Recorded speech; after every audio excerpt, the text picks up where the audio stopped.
കവയിത്രി സുഗതകുമാരിയുടെ 91ാം ജന്മവാർഷികത്തോടനുബന്ധിച്ചുള്ള ആഘോഷങ്ങളുടെ ഭാഗമായി ആറന്മുളയിലുള്ള വഴിവേലി തറവാട്ടിൽ പുഷ്പാർച്ചന നടക്കുകയാണ്. ഇപ്പോൾ BJP നേതാവ് കുമ്മനം രാജശേഖരൻ സംസാരിക്കുന്നു.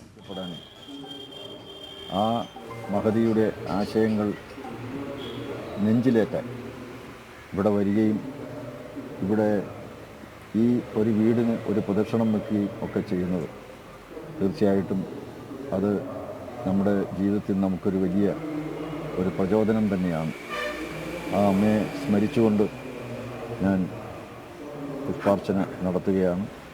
ഇന്ന് ലോകം മുഴുവൻ ആ അമ്മയുടെ നവതി ആഘോഷത്തിൻ്റെ സമാപന ചടങ്ങ് പങ്കെടുക്കുകയാണ്. ജനസമൂഹം ഒന്നാകെ ഞാൻ ആദരാഞ്ജലികൾ അർപ്പിക്കുന്നു. നന്ദി, നമസ്തേ.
വിപുലമായ ആഘോഷങ്ങളാണ് ഇത്തവണ സംഘടിപ്പിച്ചിട്ടുള്ളത്.